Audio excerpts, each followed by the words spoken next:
The dignitaries sitting on the dais, Dr. Mahesh Verma, Shri R.K. Rai, Professor Bhavna Agrawal, and all the dignitaries sitting in the audience here. But more importantly, my dear graduating students, I truly feel privileged and it's my honor that I am congratulating you today on your achievement. You have worked hard. Also, it's time to thank your parents because they have also worked hard in your journey and in your achievement. While you all have worked hard, you're also today making your parents proud, but you're also joining the fastest growing economy of the world. Fastest growing in the times when the world is going through a turbulence. Turbulence not because of multiple wars, but also because of the economic turbulence caused by various tariff wars which are being fought at the global scale. In this era lies the greatest opportunity for a young country which has the fastest not only growing economy but also the engine which is going to drive it, which is the youth of this country. We are graduating today almost 1 crore people and educating them to take up and drive the global economy, not the Indian economy alone. The examples can be plenty. The recent opportunity because of this turbulence which has come around, many of you may not have noticed, is that Canada and US are in a tariff war. And that creates a wonderful opportunity for people like you. The opportunity there because the Canadian system relied always on certified professional accounting, what we call CA here, on an American system. They do not have a system, their own system set up there, which means all the chartered accountants of this country can hope for that opportunity. Canada is now looking towards India to provide them the accounting capability. So when the tariff wars happen and you are empowered with adequate skills, you have those capabilities in you, world is going to look forward and look forward and you will be able to serve those capabilities. I think I was listening to the Shri Rai and he was talking about the entrepreneurship scenario. He said in 2015 there are a handful of startups. And today we have startups in numbers of hundreds of thousands. That's a wonderful opportunity because one can say there are hundreds of thousands of startups and government is funding so you can count the number of startups. But what is the success? Well, the success today is that if you look at the traditional companies and the newer money coming in or newer economy drivers, all happen to be youth like you. And they are not one example of that. You cite Swiggy, there's a Zomato, right? If you look at only the financial sector, there's a Paytm, there's a Bharat Pay, Phone Pay, Razor Pay. All these companies I'm counting on started only in last 10 years and all of them are what we call unicorns. Unicorns are the ones which have a $1 billion valuation of their company. Recent additions are, you have seen many of them, Zepto, then the TV ad which you see every other day called Grow, which is stock again another financial company, started by youth like you. Because they are angel investors, they are venture capitalists and they are India and also have a great concept of family offices. So the new wealth creations which happen what we call in the Infosys and variety of a number of places, they all have set up their family offices which are doing nothing but scouting for people like you where they can invest their money and make the next unicorn. Zerodha, etc. and so on. This is only what we call ease of doing business front. All these companies, Ola, also Airbnb and India called Tribo, etc., which are being cited, all creating the ease of business. They are all asset light. Unlike the startups of the earlier year, when you had to have a huge investment in the infrastructure, in the assets, None of these companies have any of the assets. Airbnb talked about the largest hotel chain of the world called Marriott reached about 550,000 room inventory in several decades because they had to build that inventory. Airbnb crossed 2 million rooms inventory in less than 5 years of its existence because it only is an aggregator. Today you have an aggregator in the housing sector. The real estate sector, which is our most, I may call it unruly or unorganized sector, also is now governed by more organized online sectors like housing.com, 99 acres and No Brokers. No Brokers is one of the latest in the field. Again, going to be soon or joining soon into a unicorn category founded by young graduates of only 2010-11 batch. So only 15 years into their life, and they have struggled for, of course, 8 to 10 years to break into this new scenario, etc. and so on. So if you look at the fintech sector, there's a huge opportunity. You look at any service sector, whether it's a chartered accountancy, insurance sector, you look at, as I said, any of the service opportunities are great deal. But then they say that value chain, the top of the value chain lies in the high technology. And how will India fare where the high technology is? Many of you have noticed not only our homegrown BrahMos, which was delivered free of cost to Pakistan recently, but more importantly, these companies are all founded by many of the ISRO ex-employees. One of them actually is making a world headlines, is called PeerSight.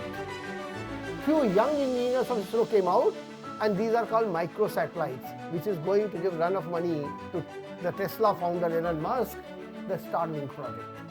Because the India is creating these microsatellites, and we are going to cover the internet through our microsatellites, and the company has already joined the $1 billion club. The world is investing in it, not only India is investing in it. Then E-Plane, Bellatrix, the E-Plane is our own drone company. The young chaps have come out and they are manufacturing drones.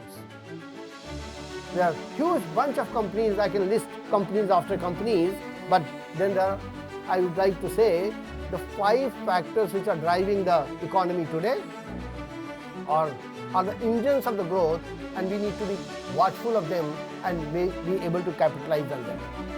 One important aspect is the women. Also, Raifa was talking about the importance of the women contribution or a girl's contribution into the ecosystem. If you look at the biggest consumer segment is growing from the women domain. 2 companies come out as a scintillating example that economy is being driven by women. One is of course, you know, Nykaa, founded by another of my alumni. All the companies I've been citing, most of them are founded by IIM Ahmedabad alumni. But this company also founded by our alumni. Look at the growth. Few years back you saw some posters here and there, and today there's a store in every mall.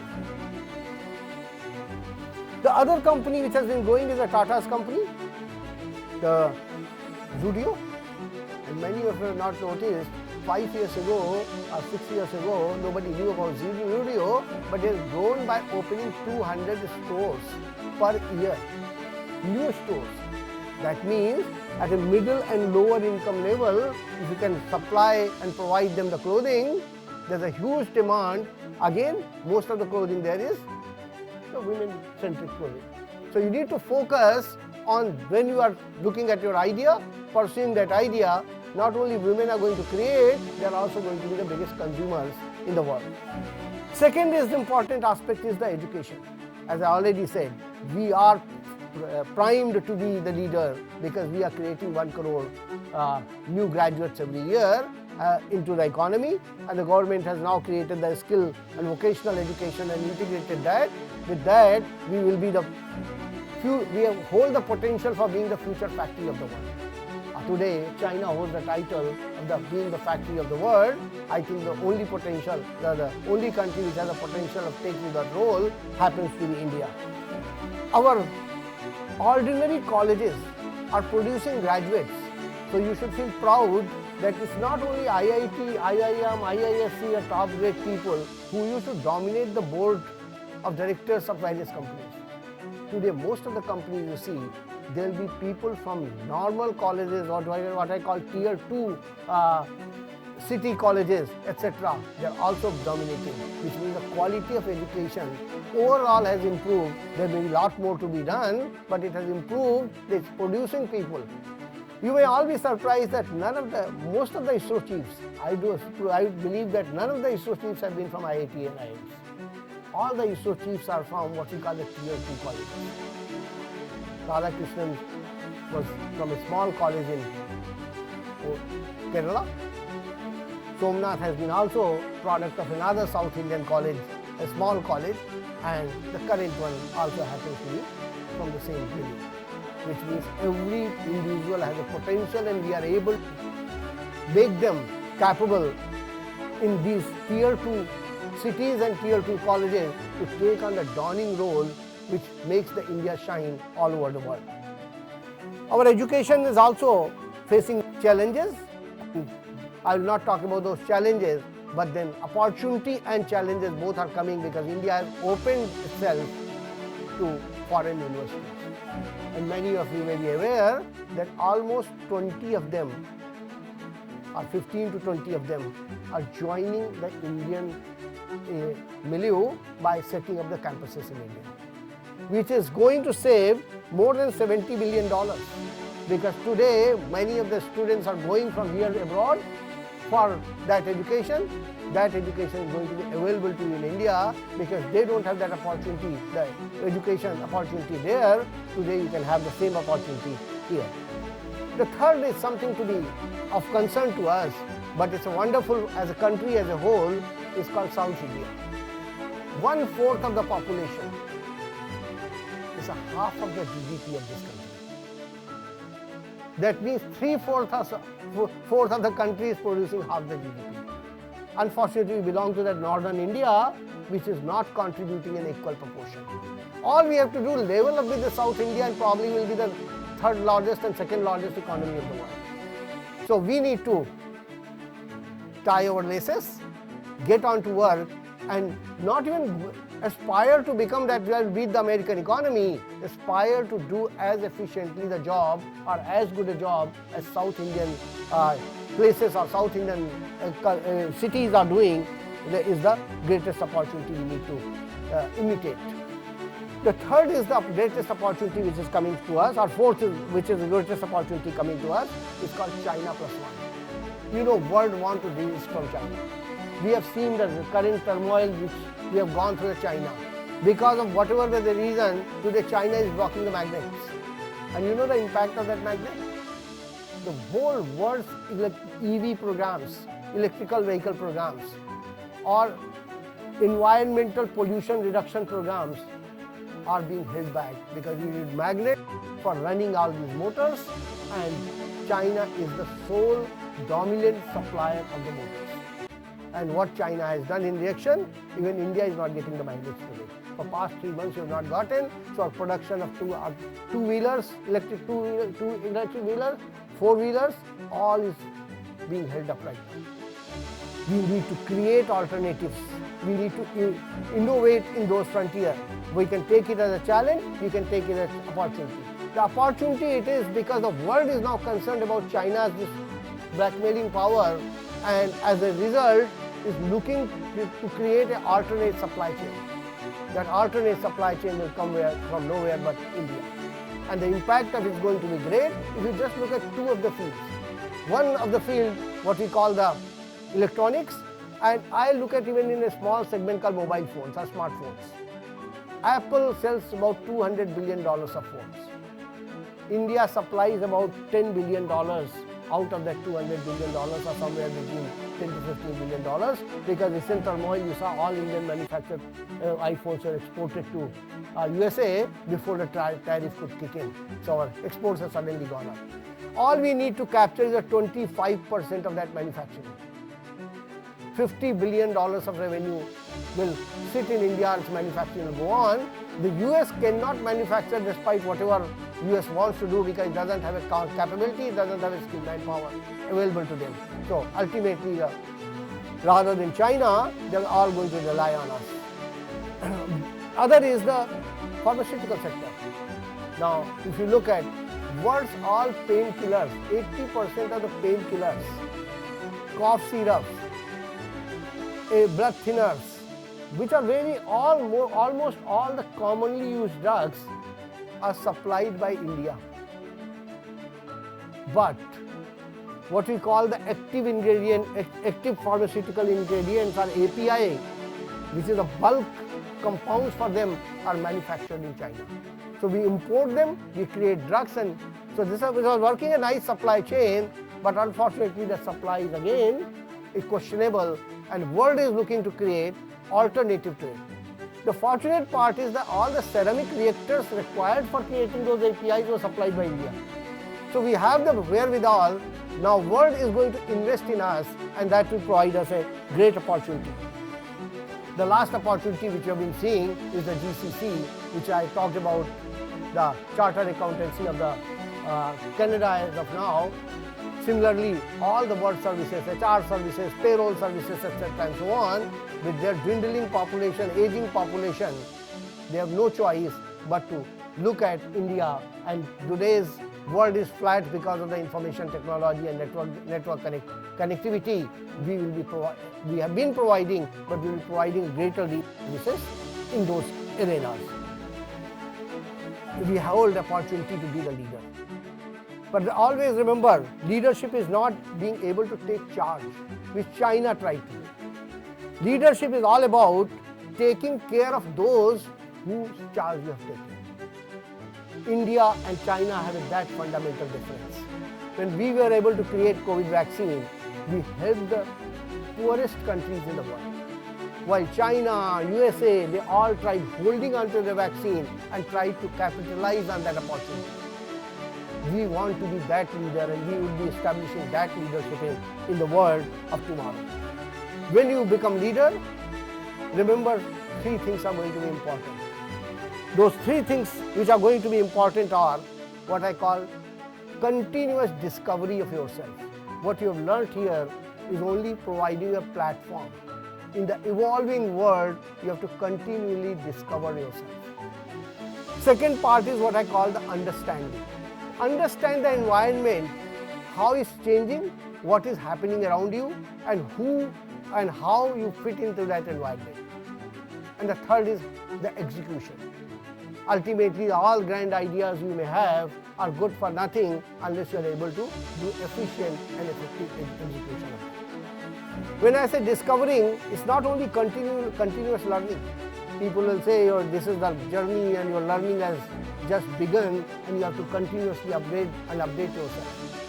The journey, more important to that, is what we call that you have to learn to listen.